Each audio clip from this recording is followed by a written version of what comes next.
Ladies and gentlemen, fellow dudes and dudettes, welcome new friends, welcome old friends, welcome everybody. Welcome to another episode of Best of Five, a very special episode of Best of Five. My name is Elon, and I'm joined here with the main squeeze, the Steve, the Deets schedule holder. Steve, Ace King Officer Jerick. Steve, how's it going? It's going all right. I rocked so hard during that intro, I actually moved my chair off center, so I apologize. But you know what? I'm squared up. I'm ready to rock. Allegedly. Alleged. Square up, Steve. And we also have the multi-talented, the commentator, the player, the grappler hater. That almost rhymed. I almost made that work. We have the wonderful, the Purple Sharpie. I'm not wonderful. That's slander. You will be hearing from my lawyer. What is the preferred term then? If we're not going with wonderful. Trash human being, non-grappler apologist. Non-grappler. Wow. That's like some reverse psychology there. I kind of call dibs on trash human being, so I'll have my people call your people. And I'm the host, so I'm the trash human being. Welcome to Best of Five. Tonight on the show, we're going to have ourselves a recap of what went on over this weekend. We're going to talk about the Nick All Stars leaks. We're going to have ourselves a quick block grab. We're going to talk about some other happenings in the FGC and what everybody here is waiting for. We have Maximilian at the tail end of our show for an interview. We're going to talk about free MVC2 and the crazy traction that's been getting. We're going to talk about all the Twitch Rivals events. And we're going to talk a little bit about Assist Me, because I'm a fan of Assist Me. Assist me do what? Assist me Exactly. to what? Exactly. Before we get into everything, though, we do have to go through the most important segment of our week. Steve, will you hit us with that recap? I believe I can do that. And we've got a busy weekend to go over. A lot happened. Let's start in the Street Fighter side of things. We had the return of the Capcom Pro Tour after a couple weeks off. Japan 2, second chance for Japanese players to qualify. It was a good weekend for Higuchi. Got revenge on Sako after Sako sent him to loser's bracket in the beginning of top 8. Higuchi fought all the way back through the loser's bracket. Got Sako 3-1 and 3-0 in the grand final to punch his ticket to Capcom Cup. Bonchan finishing third. Momochi rounding out the top 4. On this side of the Pacific, we had the long-awaited finale for the Street Fighter League Season 3. If you'll remember, this was originally supposed to take place offline, but got postponed due to the pandemic, so they finally got the teams together, had the showdown between Nasser Esports and Alpha 3. Started out well for Alpha 3. They got the first win of the set with Nephew beating Samurai, but then the Birds came and the Birds conquered. Big Bird and Angry Bird swept the rest of the team. They get the 3-1 win. Nasser Esports, your Season 3 champions, they are taking home $60K for that victory. $15K for Alpha 3, so...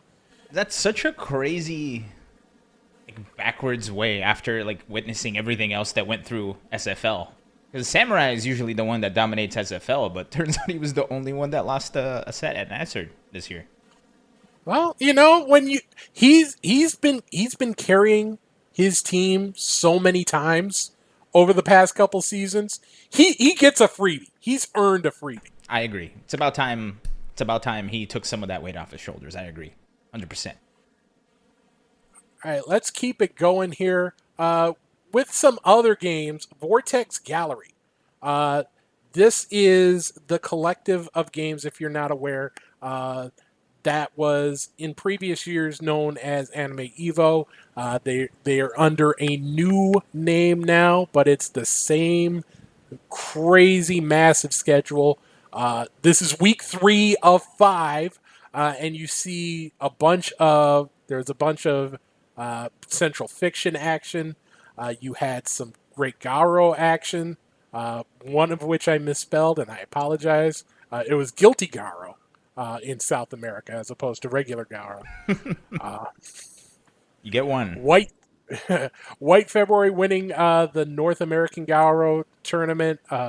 Kesuke winning Guilty Gear Japan. Southie, your Oceania Guilty Gear Plus R champion. If we take a look at the other bracket, obviously the most important tournament on here, Mahjong Seoul, won by Hugh. The fact that Mahjong Seoul gets such a reception is absolutely mind-blowing to me. But you had some other tournaments as well. Recita Federal, the South American Skullgirls champion from EVO, won the Melty Blood Brazil tournament. Metaternal, your TVC champion, since we're in the Capcom versus sort of mood tonight. And Paul Knives, your global Waku Waku 7 champion.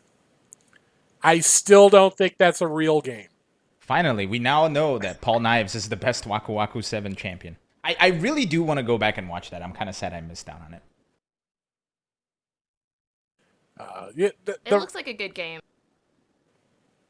It honestly looks like an actual game, which is more than I still believe it's not real. Like I will go to my grave thinking that they just threw a couple of random titles in just to make my scheduling job harder. Steve, please. Speaking of scheduling jobs, Steve, I do believe that there's been the beginning, or actually no, it's the continuation of the schedule of the Tekken Online Challenge series. Yes, we've had a lot of Tekken action going on with these online master events. Obviously, these are the big events in each region. You also have the dojo events that each region, that tournament organizers can sign up for. But we had a couple of the online master events this weekend, kicking it off with the Middle East. And we got some representation that we don't normally see. Raif, your Middle East champion, representing Saudi Arabia. He held off perhaps my favorite name of the week, Ultra Instinct Potato from Georgia. Is this going to be the... I already feel this is the weekly winner of the best of 5 best name of the week. There are some good ones this week. Mohammed Mishima from Jordan. That's really good too. I love that one. But Complain getting up the podium representing Israel.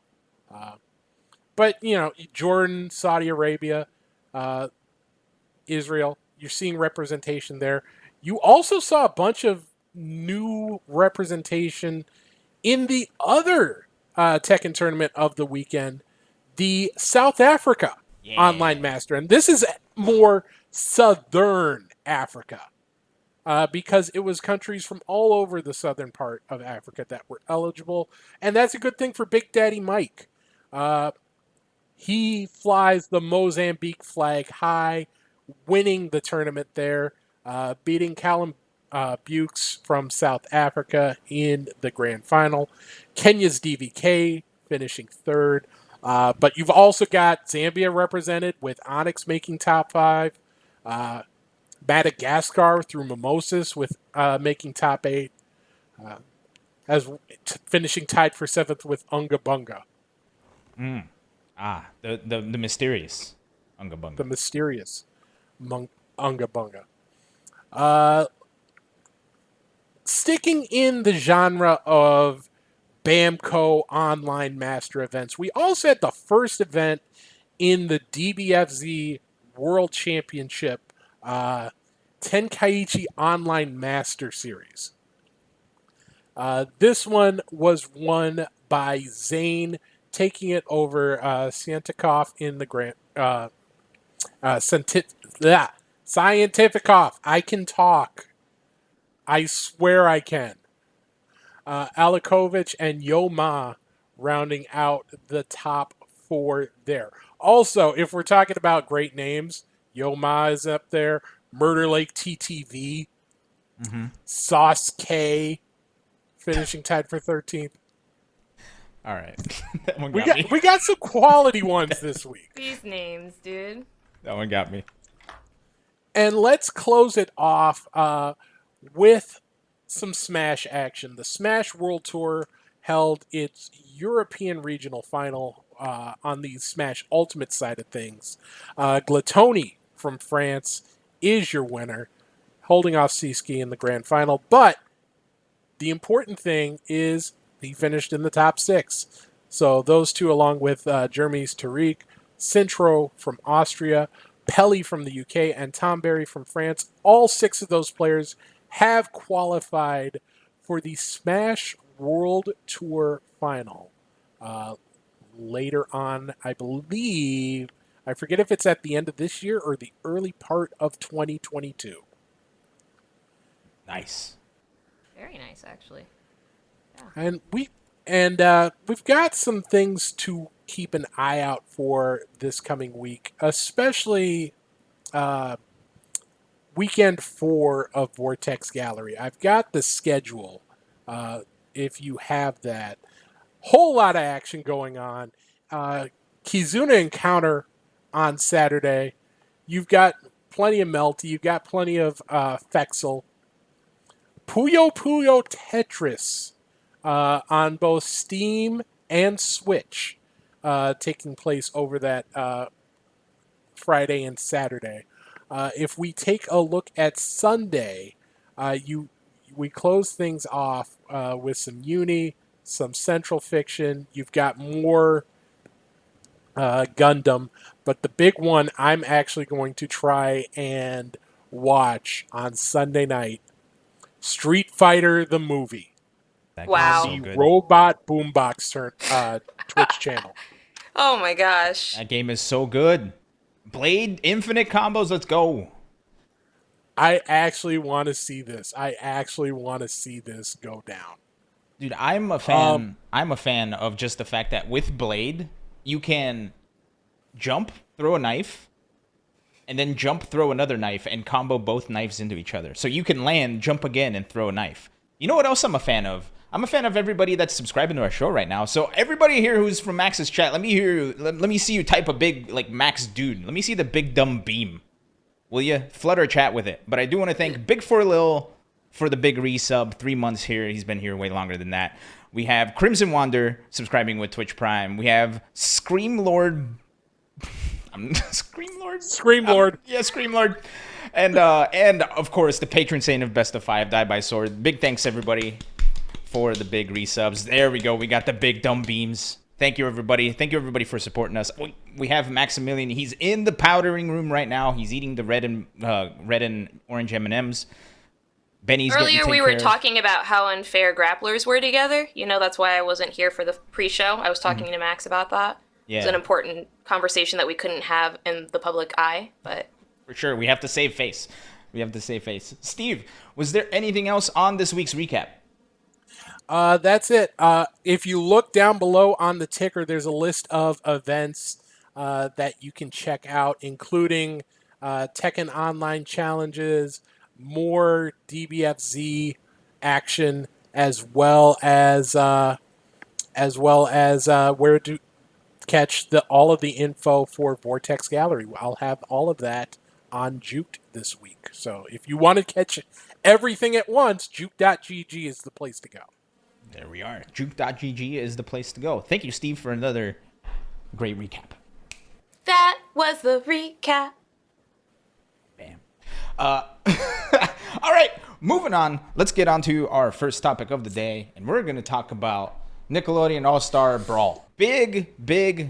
Aside from the usual announcements, right? We got a character breakdown on Leonardo. We got April O'Neil. Aside from all of that, we also got a big old leak, didn't we, Steve?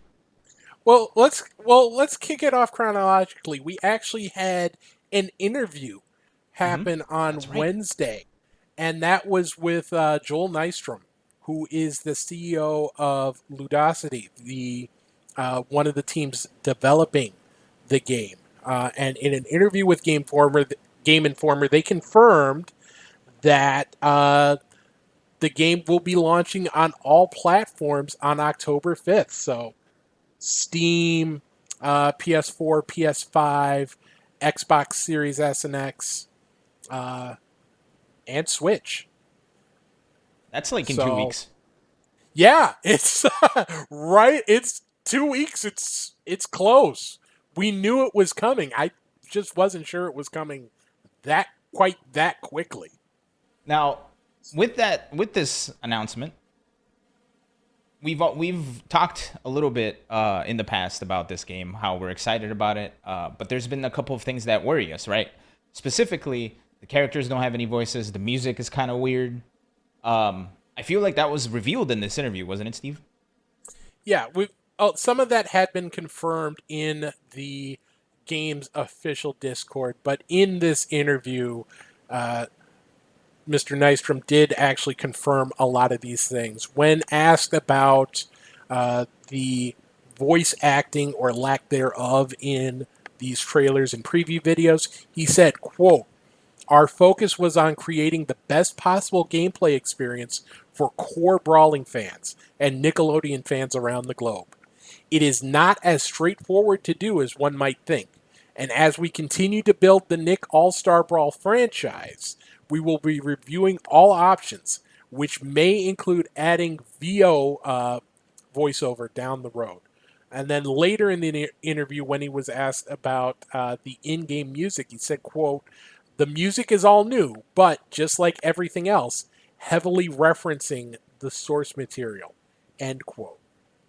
So the game will launch without voice acting.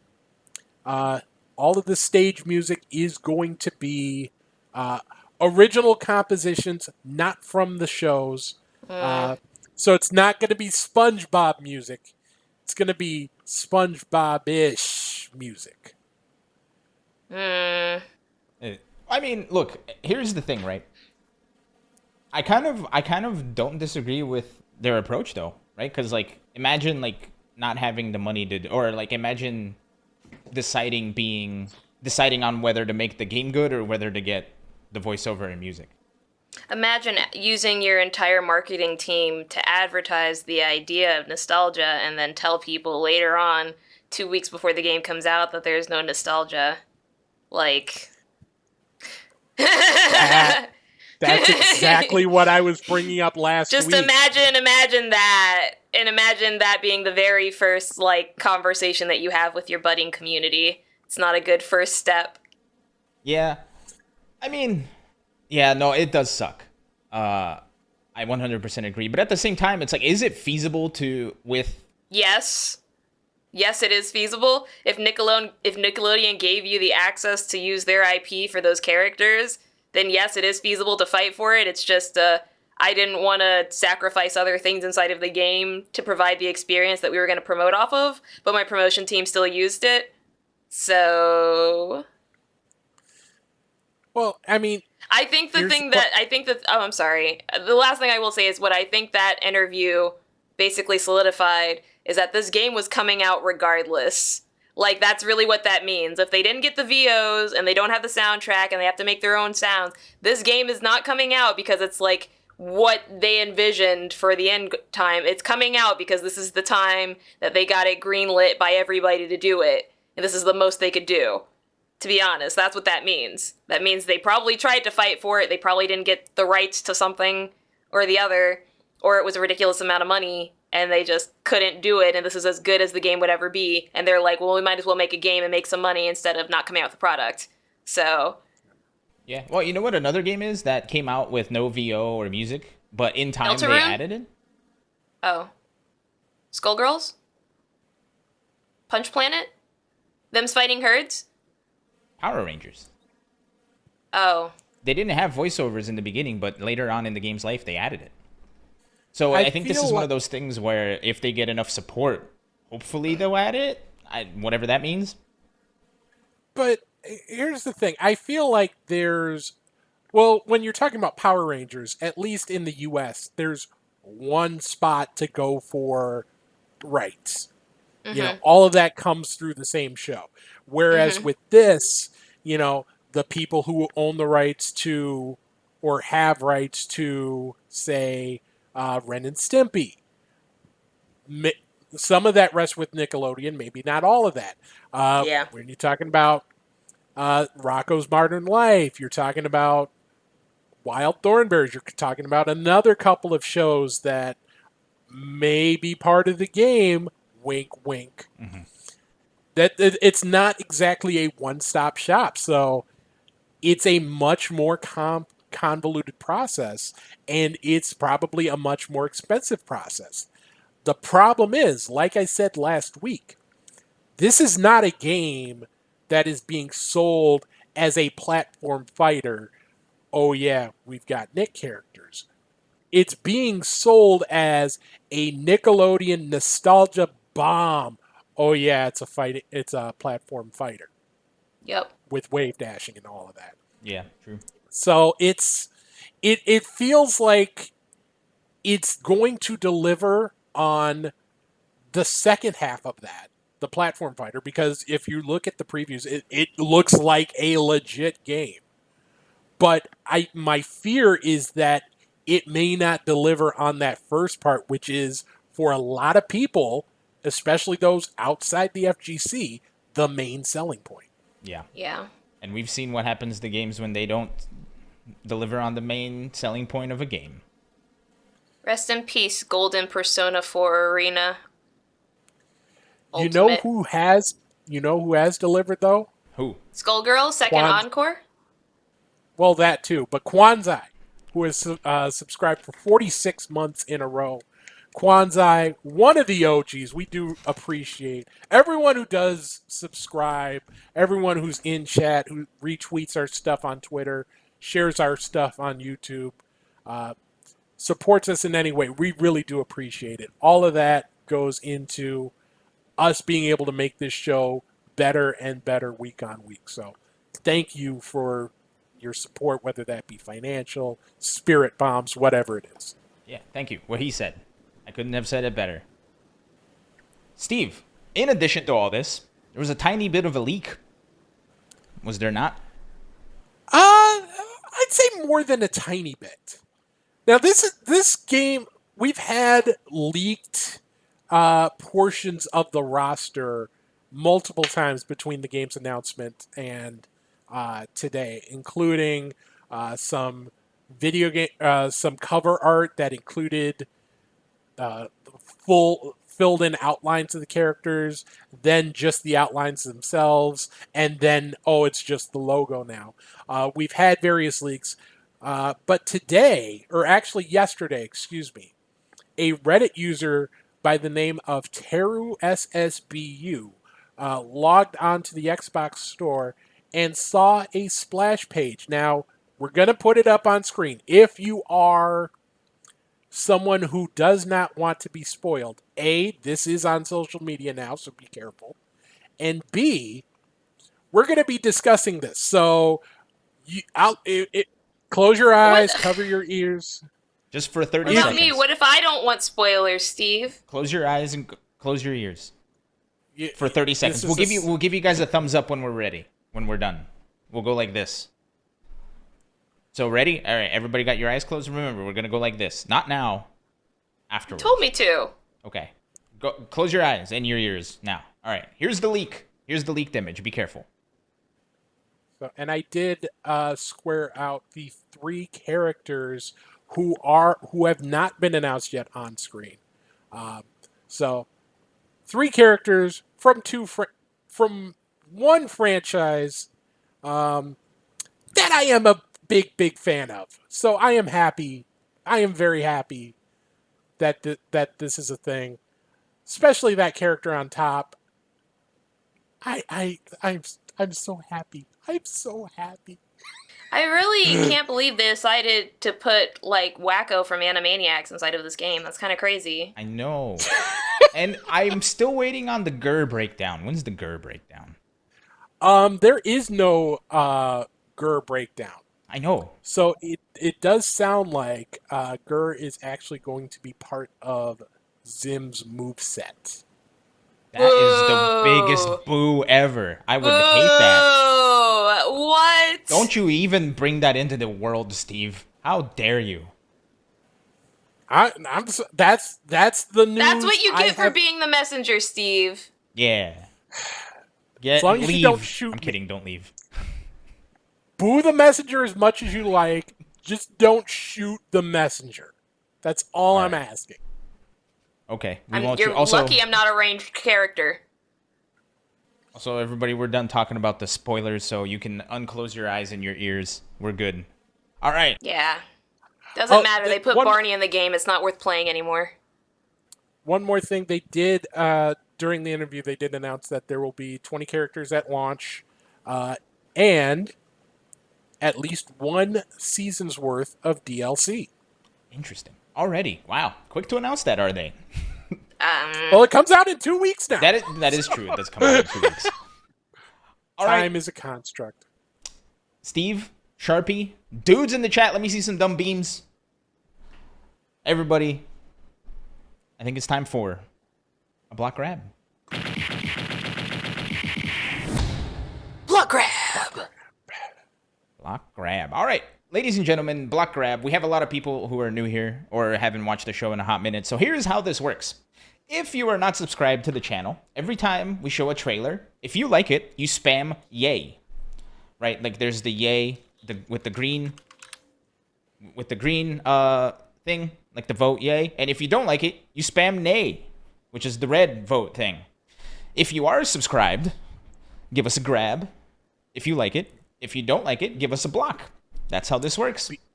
BOV block, BOV grab if you are a subscriber. So if you're not a subscriber, you get to block with my cool face.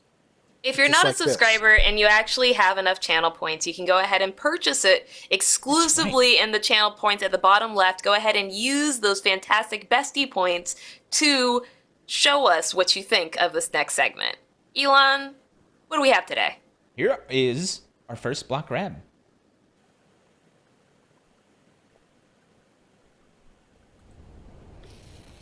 Rashid? Huh? Oh, he's back. It's Conra. Close enough. Oh, KOF. KOF, yeah.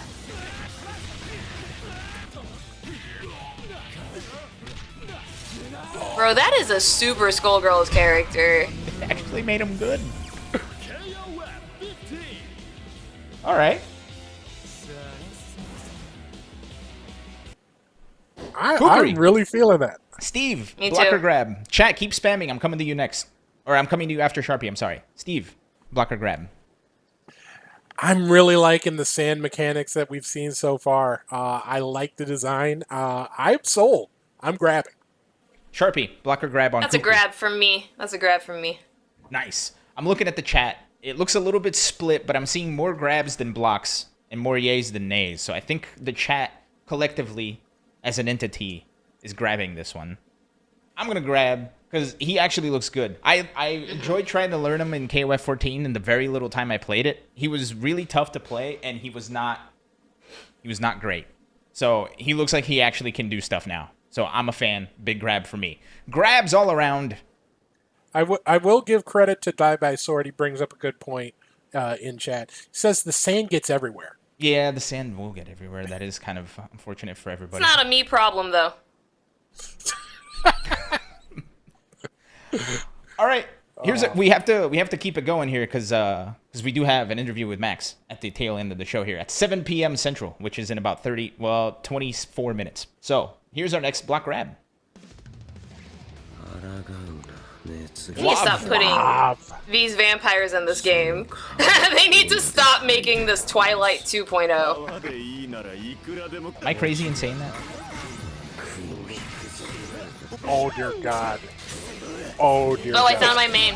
I found my main, everybody. Wait. So Found we had a Conra reference in the Kukri trailer. This looks like Glacius. Is the world just KI now? I found my character, everybody. Sorry to the people I'm about to defeat. Sharpie, blocker grab. What you That's got? a grab. That's an easy win. That's the GG. That right there is the broken character. Found him. Shoujo, you're welcome. You're welcome. Certified jank from a Skullgirls player, everybody. Chat, start spamming those blocks and grabs. Steve, block or grab on Vlov. I am 2 parts grab, 1 part block. I'm grabbing because the character looks awesome, and I'm grabbing because I've been watching a lot of Forged in Fire, and that sword looks really, really nice. Right? Also, that show is so good, is it not, Steve? It is so good. But here's my issue. Vlov does not sound like a real name. Do you remember Fighting Baseball, that old Super Nintendo baseball game, where they just inserted a whole lot of like almost English but not really English names, like Sleeve McDykel. Oh my gosh! And Dwight Portugal. It sounds like that, but 2 out of 3 ain't bad, so I'm grabbing.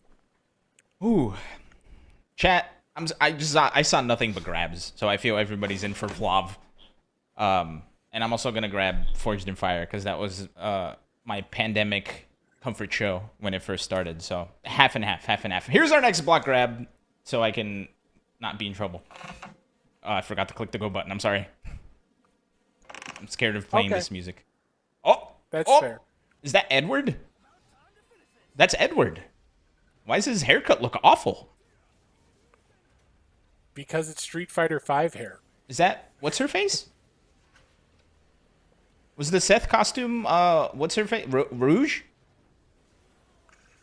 The G costume. Oh my goodness! Is that Goldmember from Austin Powers? I have so many thoughts on the G costume.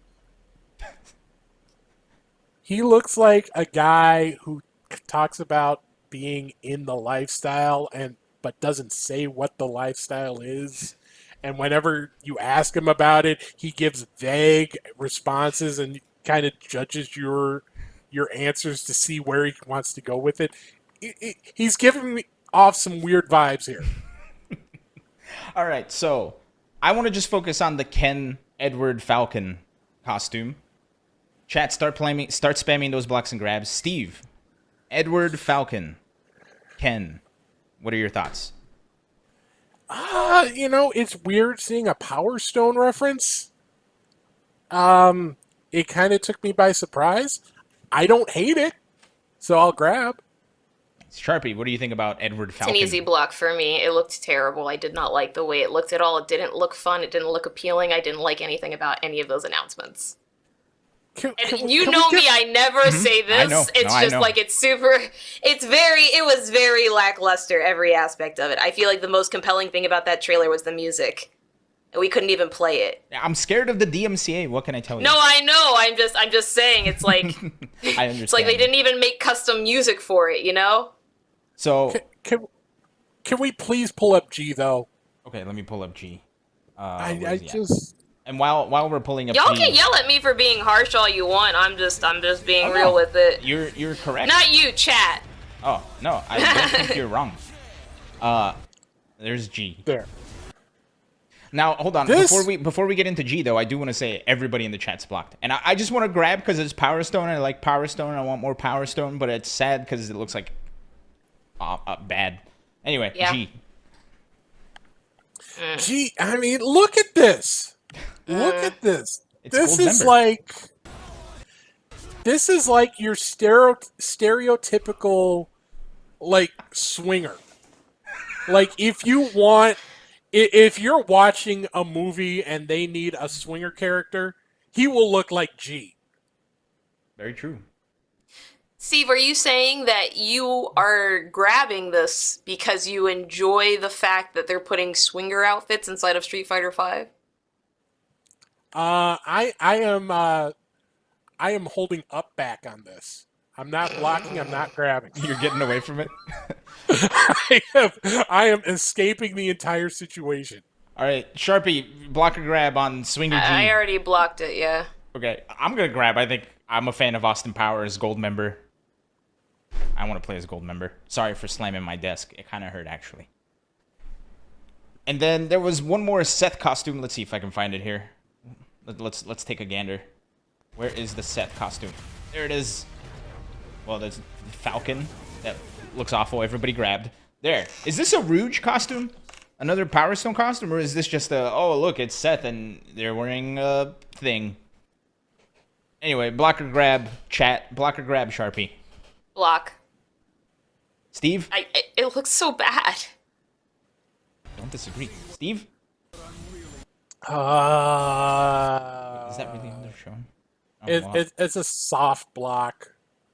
It's a block / up back. I'm definitely not grabbing, but I'm just not feeling this.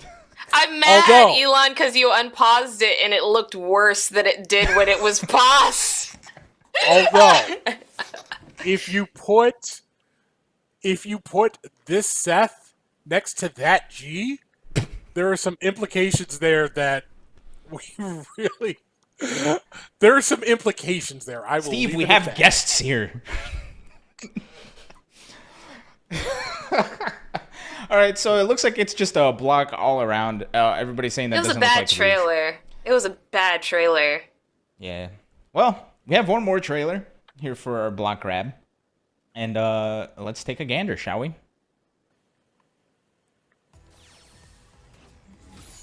Oh. Oh. Wait, this looks good. Oh. It's Ruby Heart. Yeah, that actually does look nice. This actually looks really sick. I'm not gonna lie.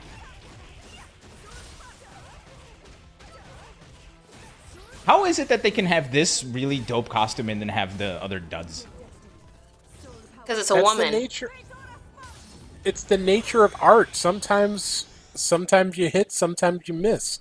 When you hit, it's a home run. True. And this feels like a home run to me. I feel like Street Fighter is very good at carrying a certain type of woman and characterization and outfits. And I feel like that was that type of character. Are you know what I mean? That, are you saying I'm saying that, I would let her step on my neck and spit in my mouth for free. I would pay her for that opportunity. That's what I'm saying, Steve. Okay? And I'm not ashamed. I was just going to ask you about the Chundle, but, you know. Oh. That. Oh. Yeah. How about them Vikings? All right. All in all, I saw the chat's all grabbing. Sharpie, it's safe to assume grab. I guess that's what that means. Yeah. Steve, block the grab. I'm grabbing. It's a well done costume. I think what pushes it over the top for me is the chain instead of the scarf. I love touches like that. Mm-hmm. So. I agree. I'm gonna grab certain aspects of it. I'm gonna grab the fact that it's a versus character. It's an MVC. Which aspects are you grabbing, Alon? I'm getting there. Cut it out. We have guests. We have new friends here. We want to look good. So it is a versus character after all, and this is right after a Cyber Akuma costume. So is this a hint at something? Who knows? Speaking of, we are going to be talking with Maximilian in just a little bit under 15 minutes here. So I'm grabbing for that aspect. I'm going to block because they turned Rose blonde. She wasn't blonde, and now she's blonde. It's another blonde character in Street Fighter V. Gosh dang it. And that's been this edition of Block Grab. Let's go ahead and get to our final topic before we have Max on. Not Matt. I don't know who Matt is. Maybe I do. Maximilian. Maximilian dudes. Maximilian dudes. Great value, Max. All right. This is Quick Hits. Quick Hits is basically just the lightning round, if you will. So let's hit these. First, CPT, DLC, and balance adjustments have been delayed. Steve? So this was announced a few days ago. Capcom put out a statement saying, quote, in the previously released Street Fighter V Season 5 roadmap, a new battle balance adjustment and the Capcom Pro Tour 2022 DLC were scheduled to release in fall 2021. However, with Capcom Cup 8 scheduled for early 2022, this content will be moved to March 2022 to sync with that time frame. We apologize for this adjustment to the roadmap and thank you for your continued support. So, we're not going to have, it doesn't sound like we're going to have any sort of major changes for Street Fighter V until next year. We did get one somewhat big change with the most recent update, though, and that was the elimination of Oro's fast fall. And that's been a whole that's a whole can of worms. It is. It's sort of this question of, well, it obviously wasn't intended, and some people can do some pretty cool stuff in there, but does taking it out make it a better game? And even if it does, is that an area where, okay, we can have some fun with that? Let's leave that in there and change some other things around. It opens up a whole can of worms about balancing versus insanity and what games should be doing in terms of patching and updating. And it's a whole conversation I feel like we could spend 20, 30 minutes on. Yeah, on unfortunately, we don't have the time for that discussion. But that is what people are yelling about on Twitter these days. Is patching good? Is patching bad? Et cetera, et cetera. Well, that and, the fact that commentators get paid significantly faster and more than players, apparently. Oh, yeah, no, I feel like that's because we're just so rich, you know? I just have to say, after I commentated EVO, I personally drove my Lamborghini home and was like, oh man, look at these racks on racks on racks on racks, bro. And then I immediately kissed my 15 girlfriends that were all there because they're like, aren't you that girl that commentated Skullgirls at EVO? And I was like, you know it, babes. And then everybody clapped? Everyone clapped. Everyone in the entire world clapped at the same time. Yeah. All right, this is Quick Hits. We have 10 minutes before Max hops on. Let's get into the next topic. And this one is actually pretty cool because this is about someone who has been on the show, is a friend of the show. Let's take a look at this video, shall we? So yeah, this is footage from an exhibition set between Cuddlecore and Anakin.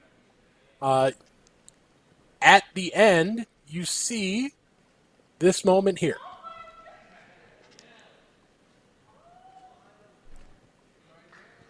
So she is the new Tekken 7 Red Bull gamer. Red Bull athlete? I'm going to say Red Bull athlete. Red Bull athlete is the term they go with. But yeah, Cuddle is one of the best players on the planet. Mm-hmm. Undoubtedly. She's just, and it's funny enough because there was like this period where she and Anakin played in tournament and in exhibitions, and especially like during the E-League, when they had the Tekken E-League thing, and she just owned Anakin's soul for like that entire year. But it's, something like that was really, really cool to see. I love moments. I love moments like that. Oh, go ahead. What I was going to say is, I think that I am so happy for Cuddle.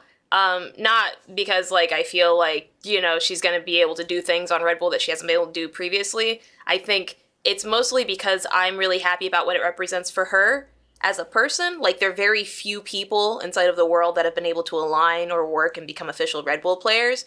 It's kind of like that defining moment as a player where it's like, she is now able to say that she got there, top 8ing at EVO, commentating EVO, getting on a esports team like Equinox, Twitch partnership, 100,000 on YouTube, all of that stuff, right?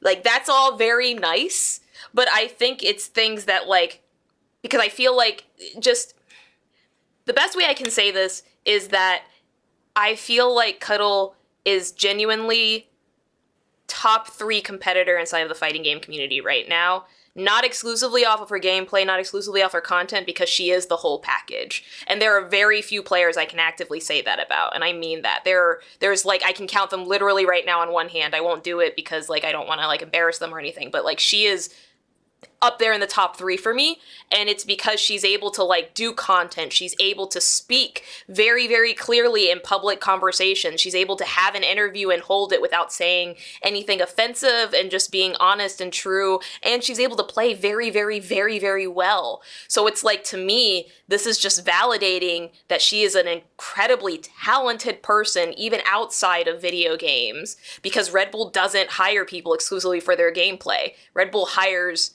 talent, you know? And I think it really goes to show that she has been working hard this entire time, and she has done very amazing things in general as far as visibility for the fighting game community, and especially for femmes inside of the fighting game community. Like, I've always loved the way that she champions not only herself inside of the community, but other femmes inside of the community, like myself, like Persia, like Romanova, like Athena. She is working hard right now, and I am just so happy to see this opportunity go her way, to be very honest with you. Yeah, no, very much agreed. She, like, people have been saying, she has been on a tear in the ICFC. Like, she's won all 3 seasons, right, of it? Or 3 times. Far. Yeah. 3. I knew she won the first 2. I wasn't sure about the third. I'm pretty sure she won the please third. Correct me. We'll have to double check on that. I think she won the 3rd. Yeah, and she also was the winning captain for E-League, for the Tekken E-League a while back.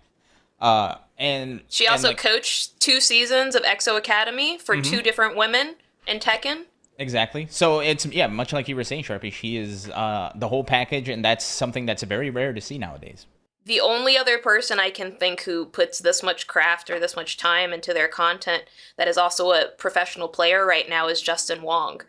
And I'm not, like, lying when I say that. Like, she is very much so top 3 right now. Like, it would very easily be Justin, her, and then the third person I'm thinking of who I won't mention. But it's like, when you look at content, when you look at what she's doing behind the scenes, when you look at the fact that, like, after every single tournament, she's taking pictures, she's signing autographs, she's doing it. You know, she's a professional player, and the fighting game community needs someone like her that in the forefront, showing them that this is what we're about, this is what we're like. I am so happy for her. Also, one correction, she came in second the first season, sorry. Joey won the first season, so she's won the second and third season. So apologies on that. Thank you, Big for Lil and Shayon, for correcting us there. Much appreciated. Second, first, ain't that bad. Yeah, sorry. She almost won the first time. I really am happy to see her with this with another accolade, knowing that, like, she's going to go so much further than just this, and that she has accomplished so much, that it really just feels like another feather inside of the hat to her. It really just, I feel like people should know that she's already a really big deal in general gaming right now. And I just hope that with this promotional opportunity from Red Bull, she's finally able to solidify that to so many other people who are consistently, like, just, you know, discounting her victories. Agreed. All right, we have about 4 minutes left. We have 2 more topics to go. I wish we could keep talking about Cuddlecore forever, but unfortunately we cannot. I apologize. First, there's been some uni news. Uni news, Steve? Yes.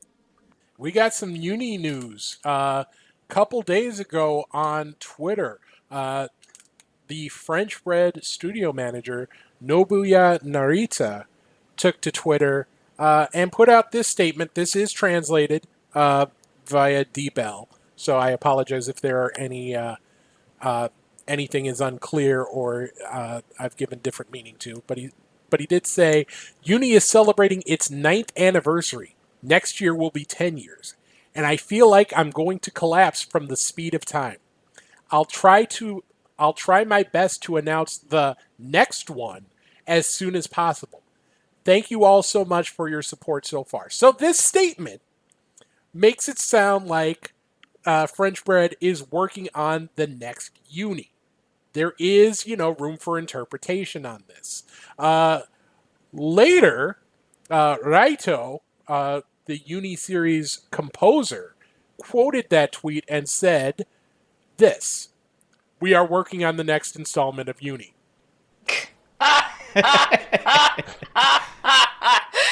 So I thought we were just going to guesstimate about whether or not it was going to happen. And they were like, by the way, there was also a quote retweet saying we're working on Under Night. There's room for interpretation. Now, Is there? it's not clear if they're talking about a brand new game or a major title update to Uniclear, or maybe just a patch or a minor update. But they're working on something. Yeah, very true. And I love the fact that he just took all the Raito just took all the vagueness out of it. It's like, wha-bam, thank you, ma'am. All right, our last quick hit, if you will. And this one is something that is good for everybody to talk about. There's been a lot of animosity. We even had something on the show here about the way music copyright is handled here on the Twitches.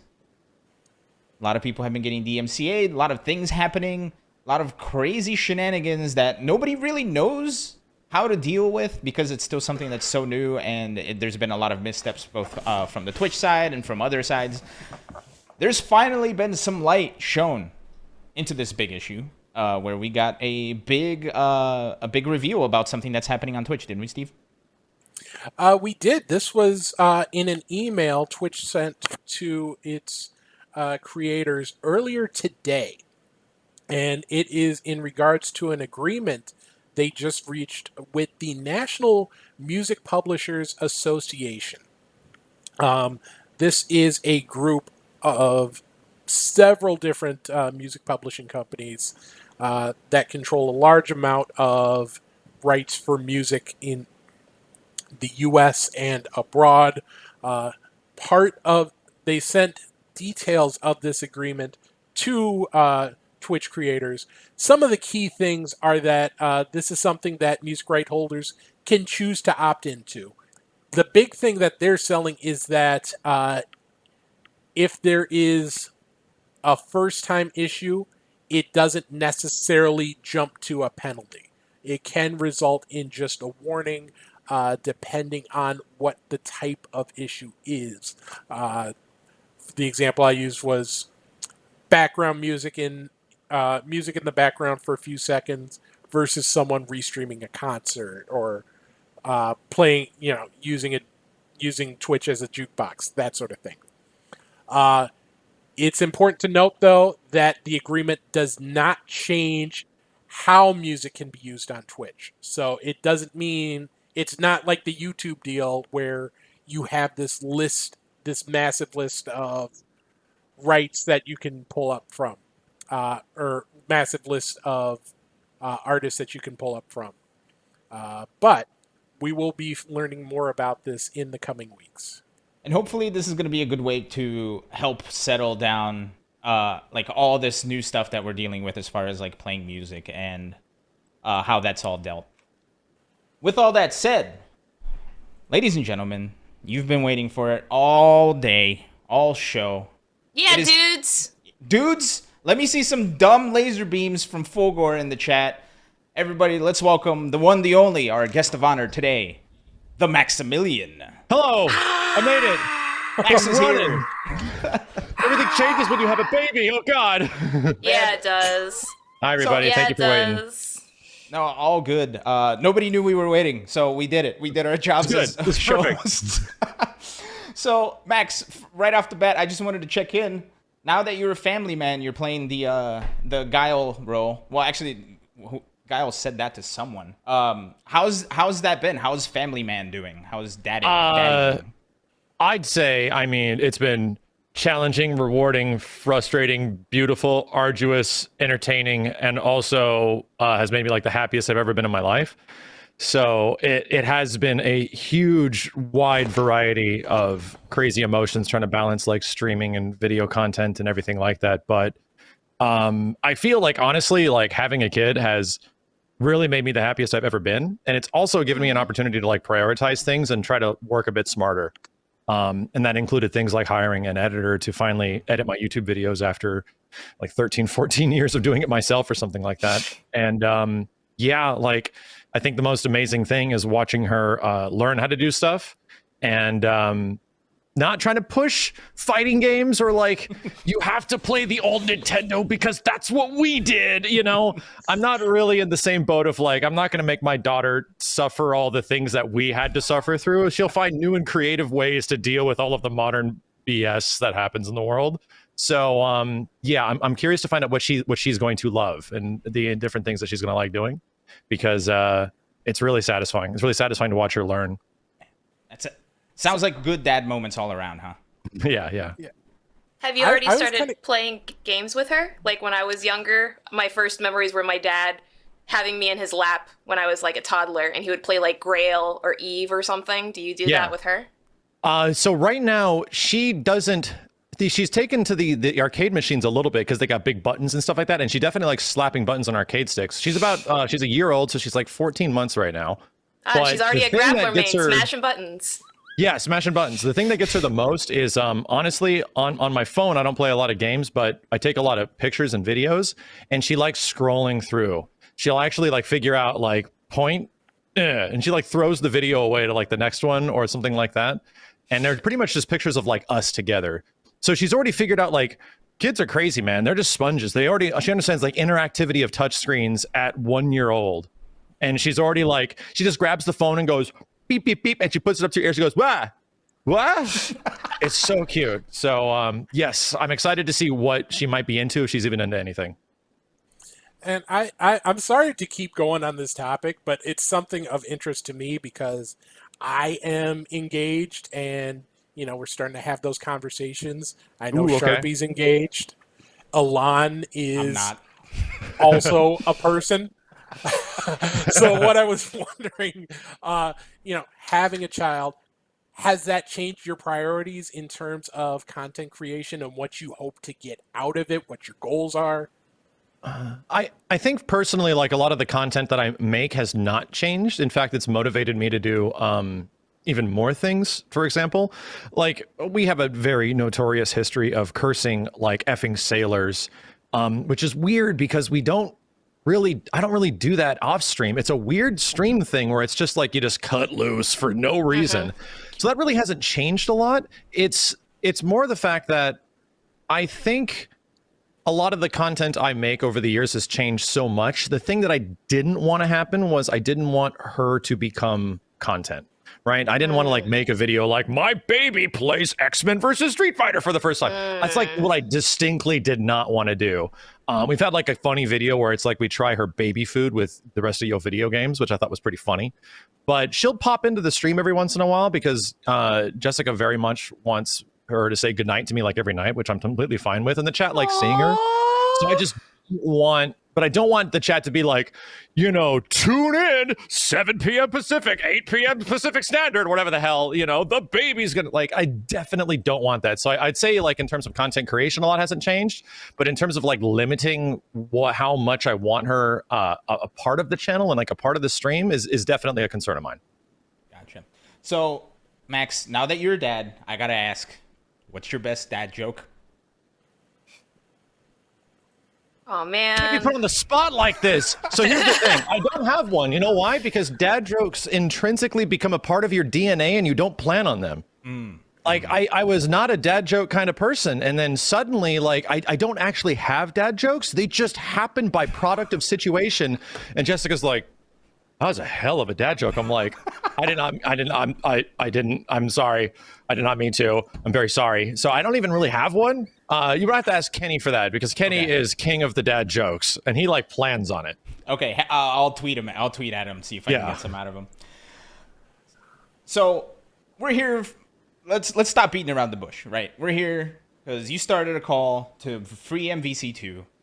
And that call has kind of caught fire, and it's exfiltrated outside of the FGC into other communities and into other crazy things. So, what kind of when you decided to make this call, like, was this the type of response you were kind of envisioning, or if not, like, what were you thinking was going to happen when you first formulated the idea to make this kind of call?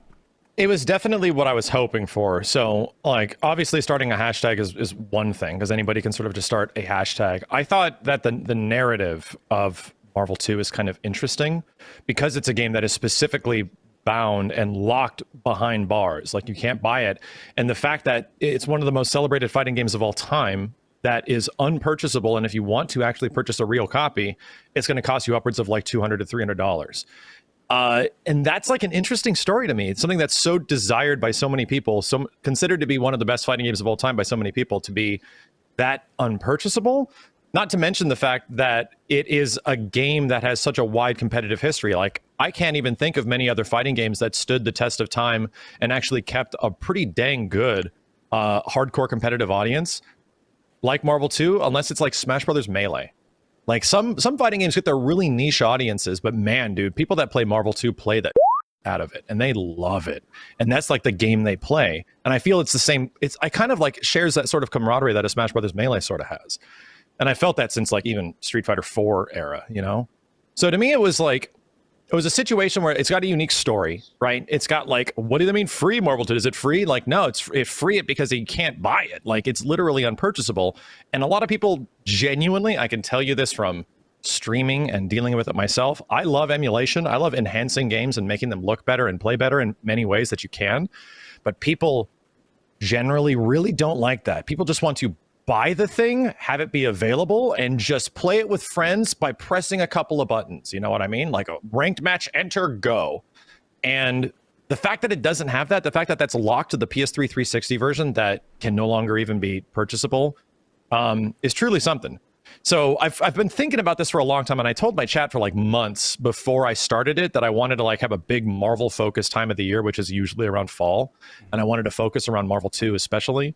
In a similar way to hashtag bring back KI. And the execution was the same thing, where it's like, hey, how about we just let Marvel and Disney and Digital Eclipse, the guys that made the previous MVC2 HD, how about we just let these guys know how much we love Marvel 2? Tell them what you love about this thing. Encouragement of like fan art, encouragement of creativity, encouragement of stories, encouragement of how much this game might have impacted your life.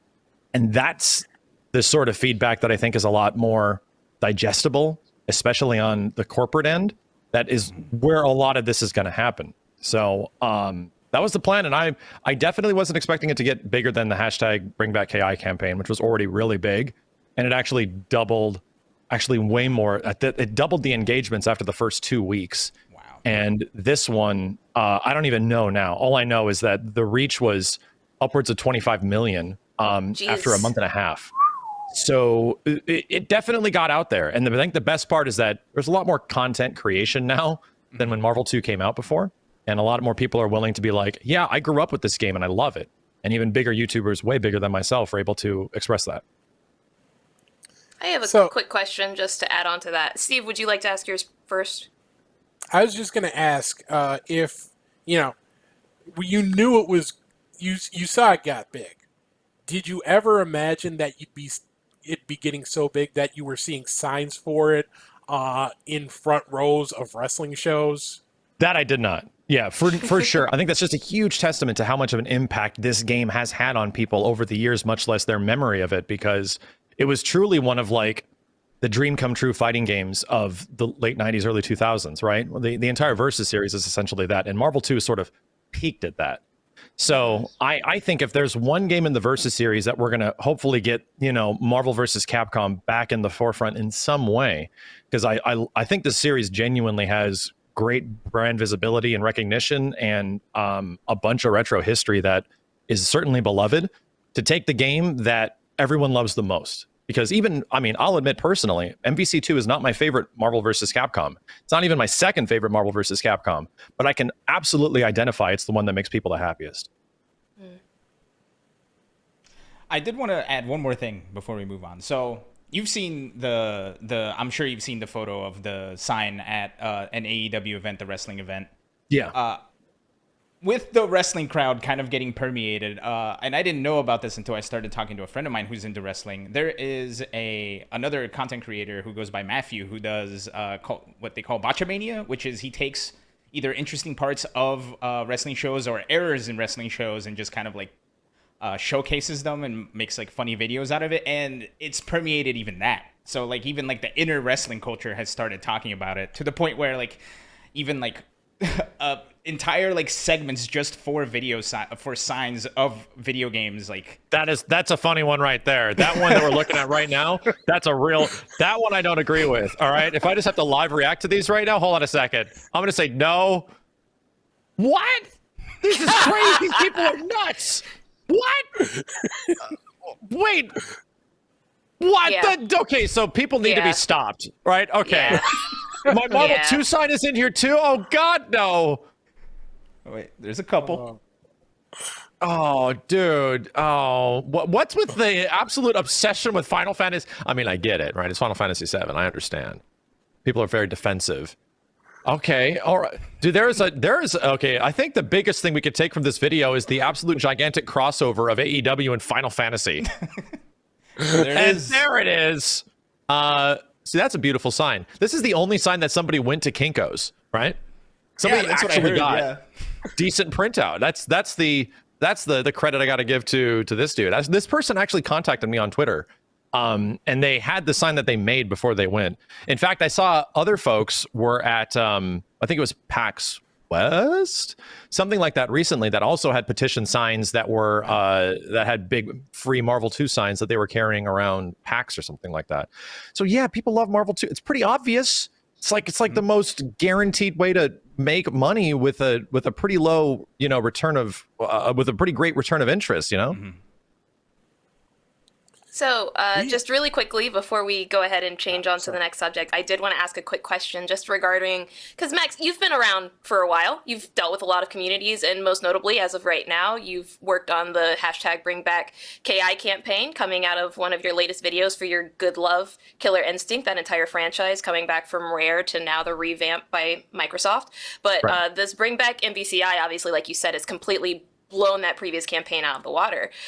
You've talked previously publicly about how as a child, like you would just chill with Iron Galaxies, just ready to watch and enjoy developers doing what they do because you love games so much. My question is basically as an extension of that, I know obviously when your family expands, you have less time to work on things. Have you in any way, shape, or form given thought to becoming a part of the game development cycle or becoming a voice actor or doing content pertaining to that now that you see the impact that you've had inside of the content creation realm? That's a great question. And that's because I already have a bit of experience with this on Killer Instinct, as you said. Mm-hmm. So back in like 2014, 2015, I started working more than full-time on Killer Instinct trailers, which I didn't do all of them. I did like the greater majority, but I directed all of them. Right. I think the larger majority. There's like 2 I might not have directed. Yeah, Keats has publicly talked about that as well in the documentary. Yeah, no, for sure. And I actually, even back when I was making them, I had to tell people like, I'm cutting the KI trailers. Like I can't. I didn't have time to stream. So it's not like a big secret, but yeah, like at that time frame, I was pumping out 2 videos a day on YouTube at least, and trying to stream at least 4 to 5 days a week at that time, because I was still sort of young to streaming in 2014. But those streams were like anywhere between 3 to 6 hours. And then in the background, I was making the trailers for Killer Instinct characters, and also, which was the private part, which we can talk about, I was making the story mode.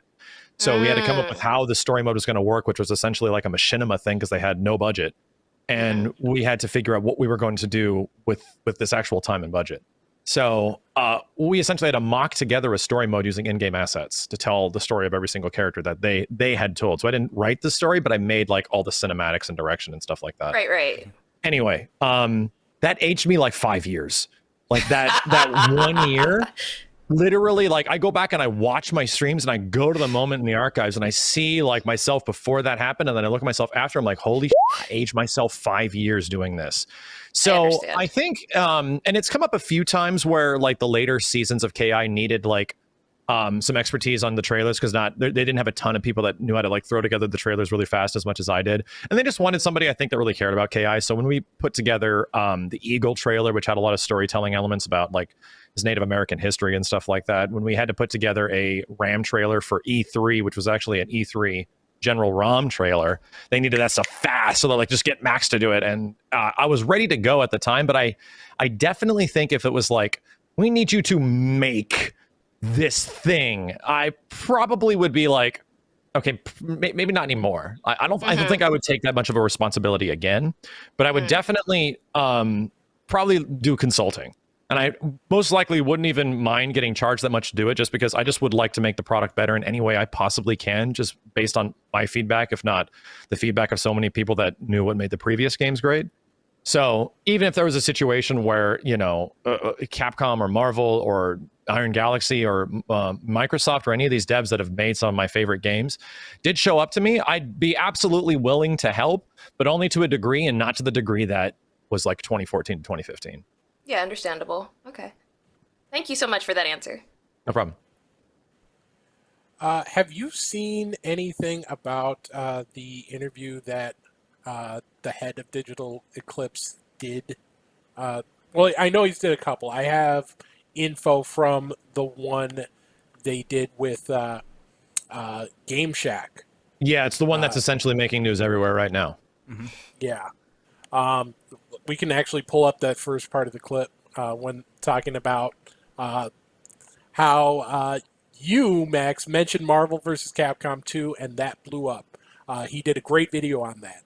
I can't read my public email or my Twitter direct messages without having to sift through hundreds of free MVC2 messages from people, which is amazing.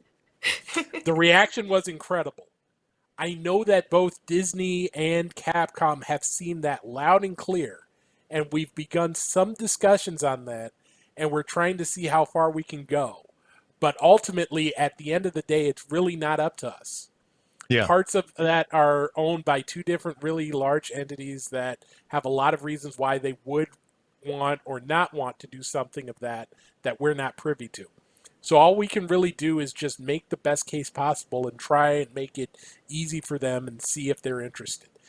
Did you ever imagine, like, a few weeks after you tweet this out, that you would actually hear about Disney's actually, and Capcom are at least having feeling out talks? Yeah.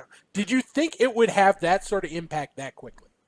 I didn't think that was like this direct way was what I wanted to happen, but was this what I wanted to happen? Yes. Like, this was the goal, because ultimately with any of these like campaigns of just rallying support on social media, the ultimate goal, and I'll tell you my goal with this thing, the same thing with Bring Back KI, same thing with Free MVC2. The point is just to rally as many of people that loved this stuff as possible into one like siphon. Just get them to siphon down to one small like well, where suddenly there's this absolute gigantic outpouring of appreciation and love and fandom and community and FGC and everything like that, of people that just like love this thing and how much it might have impacted their lives. If you take all of that energy and you put it into one like focused area, it's like, wow, like all of a sudden like there's wow, okay, so even like Phil Spencer's paying attention now. That's the ultimate goal. Like, the ultimate goal is to just get Microsoft / Capcom Marvel to be like, we could probably make some money here, right? Like, that's ultimately what video games are about. Like, there's an opportunity to make money, and there's an opportunity to, I think, as Mike explains in the interview, to propel the brand to actually do good things for Capcom and Marvel, if not Microsoft, through these hashtags. Then yeah, I think that they should take that. I think there's like a chance here that's relatively low risk that they could do and execute on something that would make a lot of people really happy. And especially in the current day of like content creation, with the amount of content creators that some of these games will definitely influence. We're talking about influencing the content creators at this point. Yeah, Marvel 2 is definitely one of them. So I think the big goal is to get Capcom, Marvel, and essentially the biz dev part of it was I know there's people at Capcom that want Marvel 2 to come back. I know there's people at Marvel that would love Marvel 2 to come back, but it's not up to the producers. It's up to business development. It's up to the people, the licensee holders, and all the money that it takes to get that stuff done for them to eventually dig their heels in and get stuff done. So they need to see a return of interest that is worth it for them. And my hope is that, yeah, that many voices, that many people, that much fan art, that much music, that many videos, like everybody responding to something that doesn't even exist yet, should hopefully be impactful enough for them to even talk about it. So that's like, yeah, we did it. Like, this is about, I don't know if there's anything else that we could do in this situation. So I'm super happy that it, like, according to Mike, it's already like going places and they're already paying attention, which is great, because that's like, like I said, the ultimate goal, just get them to pay attention in some way that a lot of people care. So in that same vein of like funneling all this passion into one thing, I do want to start talking. We have just like 7 minutes left. I do want to talk a little bit about the Twitch Rivals events that you helped put on. Because I think there were 3 in total, right? You had a UMVC3, a KI, and an MKX tournament. So was this also like in the same vein where you just wanted to funnel all of these great communities into this event? Or was it something where like maybe Twitch came up to you saying, hey, we have this avenue. Is there anything that you want to do with it? Like, what was the whole like stuff that you can talk about? That was essentially it, yeah, where Twitch and the likes of people that work at Twitch wanted to like work on some FGC stuff. And they were essentially giving me an outlet where I can produce it and become like the propagator, the show host. Now, if you have like any ideas of tournaments you would like to run, here's what we can do. And I immediately came up with the craziest, most bonkers, ridiculous, like, let's run a Marvel 3 tournament in 2020. And I was already aware of like the smaller community of Marvel players that have been playing online through Parsec and things like that for many years. And actually, I was actually big over the past year or so. So it really started blowing up last summer. And I just knew how passionate the Marvel community is, especially for Marvel 3. I knew that people have been waiting for a way to play that game without having complete butt netcode for a very long time, and Parsec was definitely offering something that was reliable to the point where, wow, the quality of play that I'm seeing in these matches is good, is really good. And I think that was something that not a lot of people out of the few hundred that were watching these streams were aware of, and things that I can like just sort of show my audience every once in a while. So I'm like, dude, let's just put these people forefront. Let's like, I want to throw a tournament that makes me feel like I'm back in 2011, 2012. And the idea behind that was I wanted to take like, in those situations, especially for even like KI or Mortal Kombat X, I want to take a back seat and sort of put the people that are at the forefront of the community in the front seat and just put them on my channel and have it be a celebration of the things that you love about the game. That's essentially my dream tournaments, right? My dream tournaments are not specifically the latest, greatest, biggest fighting game, because sometimes I'm just not as interested. It's a celebration of the game itself. It's a celebration of a game that you already know has been around for a long time, has already established its community as a super passionate community, and I'm already deeply embedded because I was there when it was all happening. So that was the big goal of all these events, even with Mortal Kombat X, because I love Mortal Kombat X, and I know a lot of people love the gameplay of the game and the characters. So it's just like, yeah, let's just put this all into one spot at one time. And most of the time, it's not me that wants to be like the commentator and the person at the front of the screen all the time. But in some situations, I know that people have an expectation, because I did do commentary for KI like 3 years at EVO, that people would want me to be a voice for Killer Instinct in some way, because that's just sort of been the natural occurrence. So in that situation, yeah, I was like, I'm going to get the 2 commentators that I want to hear the most commentate KI. I want to get the 2 commentators that I want to hear commentate Marvel 3 the most, and the same thing for Mortal Kombat X. And I'll just chime in every once in a while and we'll chat. So I have a final question that I think would be a good way to wrap all of this up, because Max, as you know, you're very well known inside of both the, I would say, OG now FGC, which is to state, you know, you're talking about arcade era to console era to obviously now the online era. But myself, someone who joined back in like 2013 with the addition of Skullgirls, I know you as well, and I know a majority of my friends do. My question is basically thus, now that with the rise of quarantine this past year, I guess now 2 years ago or so, back in 2020, we saw a change in the fighting game community. We saw a lot of players being replaced by content creators and influencers and people that generally create and tell stories more. That was something that you talked about a lot. And previously, when you were incredibly active inside of the fighting game community, which is, say, actively competing and creating things such as your Marvel sketches, you know, Assist Me. You had a lot of feedback from people who were saying, well, he doesn't play the game enough, he doesn't place high enough, but you were still creating. Now you're watching all these people, all these other creators making things, and you kind of like paved a way for that. Do you have any words of advice, or do you have anything to say about that change between players and content creators? I think the And you're absolutely right. Yeah, if the pandemic did do one good thing for the fighting game community outside of the terrible thing, which is essentially like trying to destroy it, by ruining events and live tournaments and stuff like that, was the fact that it definitely had an impact on people requesting decent online and decent net play in their games, and the fact that the people that are usually the top placers that essentially you see only at tournament most of the time, and then placing well at tournament and interviews every once in a while, they had to become content creators. They had to like buckle down and suddenly focus on making content. The person I use as an example all the time is Justin Wong, because Justin notoriously hated online tournaments, just absolutely despised them, refused to play fighting games online for the most part for like a very long time. And then what happens when he becomes a content creator? All of a sudden he needs things to do. And now he's like on the road to winning 100 online tournaments this year. So he clearly saw something that needed to be changed and then made the adjustment. And I think that's a big element the fighting game community has never really had to do. They've sort of been just stuck in being players and going to events and traveling and everything like that. And then that's it. So to me, back in 2011, 2012, when I first got my big break with like Marvel 3 after making videos for already 4 years, I noticed that. Since I'm the one that's editing and doing all this stuff, there's only going to be one way forward here. And I can only put so much work into making live action sketches and shows that take like 80 to 100 hours to edit. So I'm like, man, I can't just be one fighting game guy. Like I really can't. And the good thing is I really liked Capcom fighting games, but I wanted to sort of expand the horizon. And right around that time in 2012, early 2012, more fighting games were coming out like Soul Calibur 5, Street Fighter Cross Tekken. And then soon after that, like Injustice 1, which was a wonderful foray into the NRS scene that I was really unfamiliar with. And I really liked Injustice.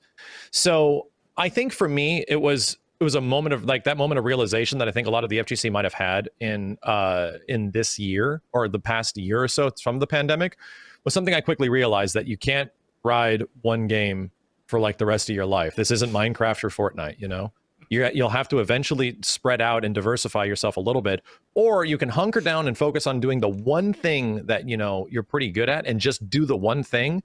And to me, that definitely wasn't the answer when it came to making this like a profession, when it came to like making content creation a thing in the early 2010s.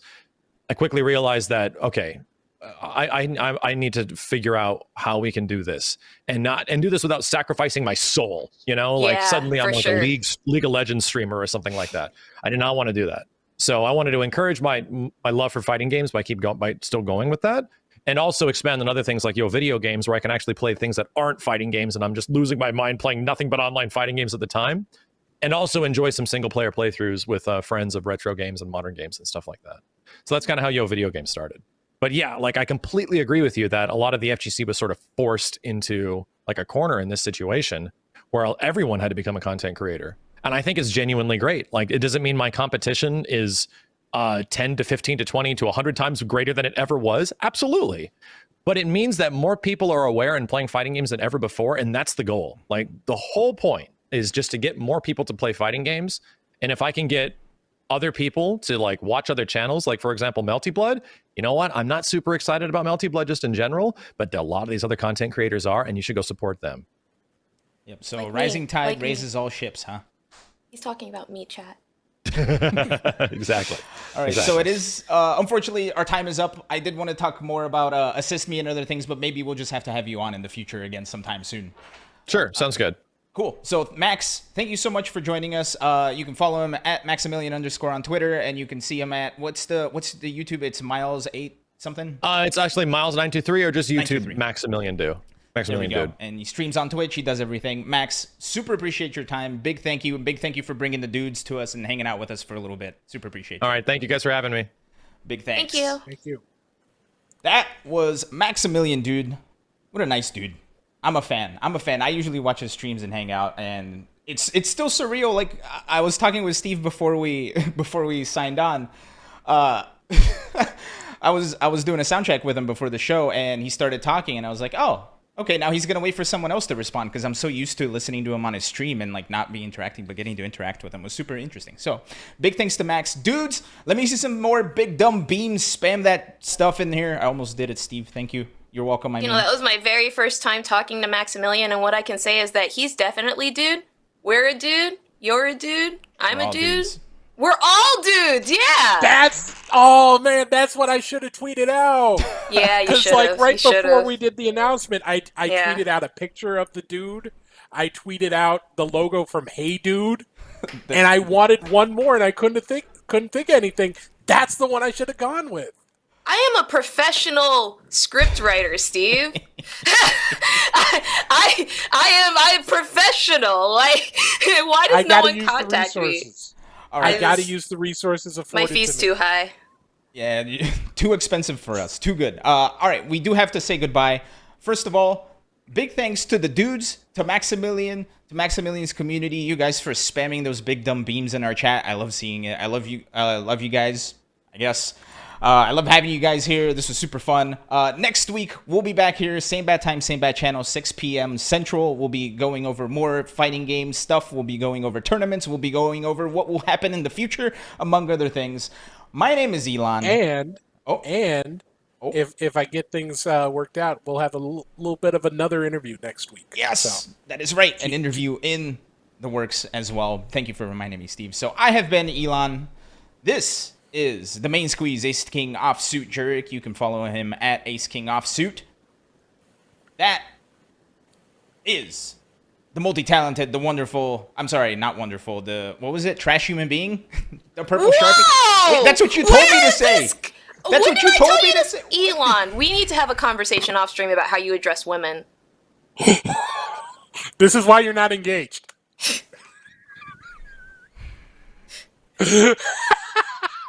Hi everybody, what's up? I'm the Purple Sharpie on all platforms, specifically TikTok, Twitter, and Twitch. Check me out. I am going to be competing in a Guilty Gear Strive tournament with a couple of other TikTok creators, as well as a Twitch competition with some of your very famous fighting game commentators like Sajam, Romanova, Hell Pockets, and even Team Spooky later this week. Definitely check that out. But as always, thank you so much for watching Best of V Show, and every real podcaster has a sign-off phase. Good night, Canada. Shine on, dudes.